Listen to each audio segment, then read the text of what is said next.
ஓம் நம சிவாய ஓம் நம சிவாய ஓம் நம சிவாய. திருச்சிற்றம்பலம். இந்த உலகில் வாழும் அனைத்து உயிரினங்களுக்கும் எனது இறைவன் அருள் பெற்ற ஆத்ம வணக்கம். நான் இந்த பதிவை ஏன் இடுகிறேன் என்றால்,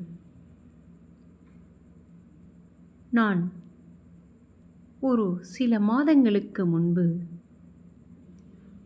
ஒரு காணொளி ஒன்றை பார்த்தேன். அந்த காணொளியில் ஒரு 90 வயதுடைய மூதாட்டி ஒருவர், அந்த தாயாருக்கு நடக்கவும் இயலாது, காதும் கேளாது, கண்ணும் தெரியாது. ஆனால் அந்த தாயாரை தனது பிள்ளைகள் என்ன செய்கிறார்கள் என்றால், காரில் ஏற்றிக்கொண்டு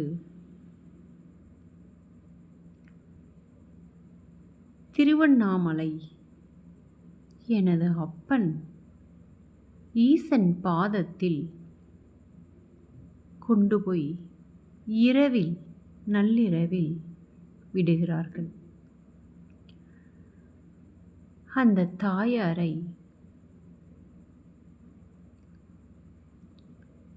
என்னால் இந்த பதிவு கூறும் பொழுது கண் கலங்குகிறது.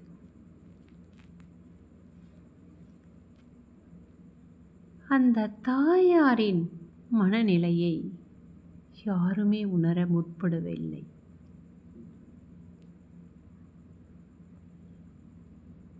அந்த பிள்ளைகளை அந்த தாயார் ஈன்றெடுக்கும் பொழுது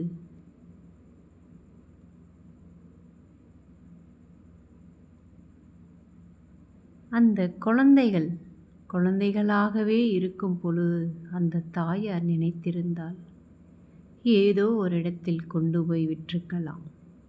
ஆனால் எந்த ஒரு தாய்க்காவது அந்த மனம் வருமா? எந்த தாய்க்கும் வராது. ஆனால் பிள்ளைகள் அவ்வளவு எளிதில் அந்த தாயாரை மறந்து யாரோ ஒரு வேற்று கிரக மனுஷியாக எண்ணி அந்த முடியாத இயலாத தாயாரை கொண்டு போய் திருவண்ணாமலை என்னும் எமது ஈசனப்பன் பாதத்தில் விட்டார்கள். ஆனால் அந்த பிள்ளைகளுக்கு தெரியாது, தனக்கும் வயதாகிவிட்டால் தன் பிள்ளைகளும் தம்மை இதை போல்தான் செய்வார்கள் என்று அவர்கள் எண்ண மறுத்துவிட்டார்கள். ஏனென்றால் தமக்கு அந்த நிலை வராது என்று எண்ணி. நிச்சயம் சொல்கிறேன் மக்களே, கேளுங்கள்.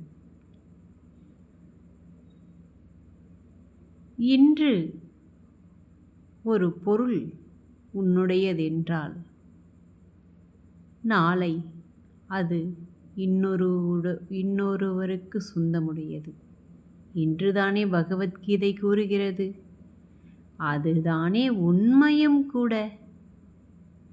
ஆனால் நாம் இருக்கும் பொழுது அந்த தாயாரை கண் கலங்காமல் பார்த்து கொள்ள வேண்டும். அவர்கள் இறந்த பிறகு நீ என்ன செய்தால் என்ன உண்டு? அந்த உடல்தான் இறந்து போகும். அந்த ஆன்மா அவர்களை சுற்றி கொண்டுதான் இருக்கும். எப்பொழுதுமே அந்த ஆத்மாவிற்கு நாம் என்னெல்லாம் நினைக்கின்றோமோ அனைத்தும் அந்த ஆத்மா உணரும். ஏனென்றால் உடல்தான் அழியப் போகிறது தவிர உயிர் அல்ல. அந்த உயிர் என்னும் ஆத்மாவை நாம் எவ்வளவு துன்பப்படுத்துகிறோமோ அவ்வளவும் அதை நமக்கே திரும்பி வரும் என்பதை மறந்துவிடக்கூடாது. குறிப்பாக ஒரு ஈன்றெடுத்த தாயை நாம் அந்த நிலையில் தள்ளிவிடுவது சிறந்தது அல்ல.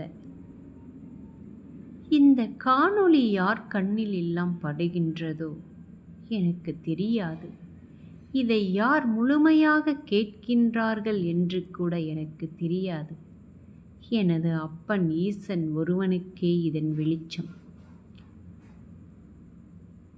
இது ஒவ்வொருவரும் உணர வேண்டும் என்பதற்காகவே இந்த காணொளி.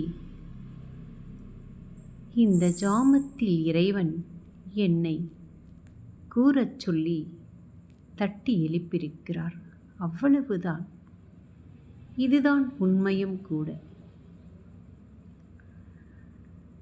யாரெல்லாம் தாயாரை நம்மளுடைய வேலைகள் முடிந்துவிட்டது, நமக்கு தாயாரின் உதவி இப்பொழுது தேவையில்லை என்று எண்ணுகிறீர்களோ, தயவு கூர்ந்து ஒன்றே ஒன்று சொல்ல விரும்புகிறேன். உங்களுக்கு அப்படி அந்த தாயாரை ஒருவேளை பார்க்க விருப்பமில்லை என்றால், நீங்கள் வேறு ஏதாவது ஒரு வழியில்லாவது அந்த தாயாரை நிச்சயம் கவனித்துக் கொள்ளுங்கள். ஏனென்றால் தாயார் என்பவள் நமக்கு தாயுமானவள். இறைவனுக்கு ஈடானவளே தாயார். ஏன், நமது இறைவனே தாயார்தானே நமக்கு.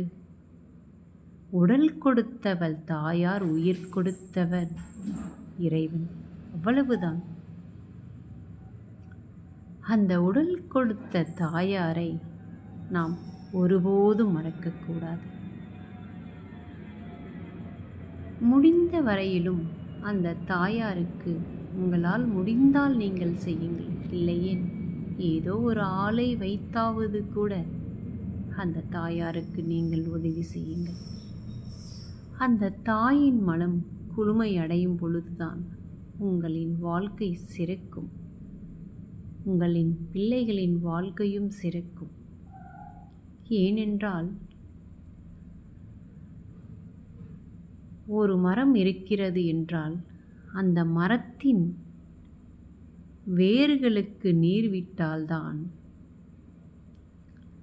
கிளைகள், அதில் இருக்கும் பூக்கள், அதில் காய்க்கும் காய்கள், கனிகள் அனைத்தும் மற்றவர்களுக்கு உதவும். அந்த மரத்திற்கு நீ வெந்நீர் ஊற்றினால் என்ன நடக்கும்?